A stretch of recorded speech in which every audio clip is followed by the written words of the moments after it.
On today's weekly segment of Beautiful Species You Probably Haven't Ever Heard Of, we'll be discussing the Lactarius Indigo. Now, if you've seen or heard about the Lactarius Indigo, you know how cool it is. And as you're guessing, it's the color blue. And you're going to want to tune in either way if you know about it or if you don't, because we have some pretty cool, awesome news that you'll want to hear. You don't want to miss out. So let me show you what it looks like. It's actually a blue fungi, which is very important for the ecosystem because it has mycorrhizae, symbiotic associations with oaks and pines.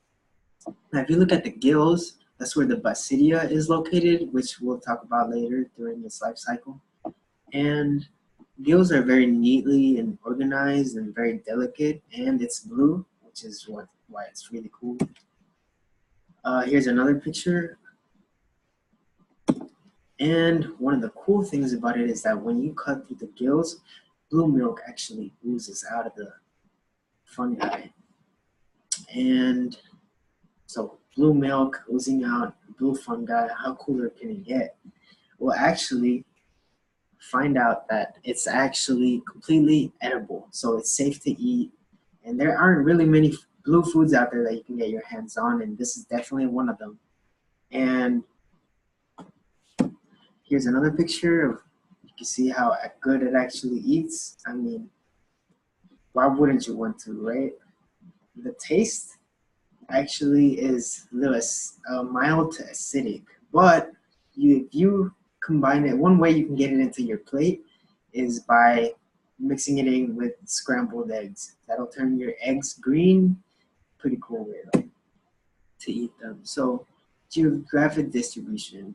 So if you live in Texas, you're actually lucky because you can get your hands on them. But if you look at the northern eastern side of the United States, there's a very high population right there. On the eastern side and on the midsection, Texas, and there's actually a very high population density of them in the southern Mexico, and even some spread out through the Central America. The Linnaean classification of the Lactarius indigo species. Then the genus Lactarius. The family is the Russulaceae. The order is the Russulaeos. The class is the Agaricomycetes. Phylum is the Basidiomycota, and the kingdom is the fungi.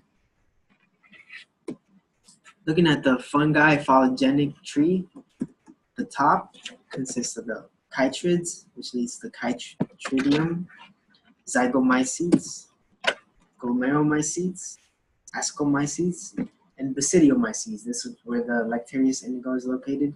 And right here you can see polytomy, and the sister taxa of the Lactarius indigo is the Boletus edulis. And moving on into the Basidiomycete life cycle. So as I told you earlier, in the gills is the basidia located. This basidia then develops a zygote. And the zygote goes under meiosis and develops basidiospores. Now the basidiospores will germinate and disperse to produce long strands of hyphae.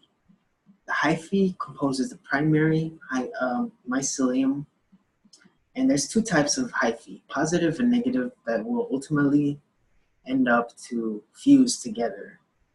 And this will form dikaryotic cells. The dikaryotic cells will ultimately produce secondary mycelium.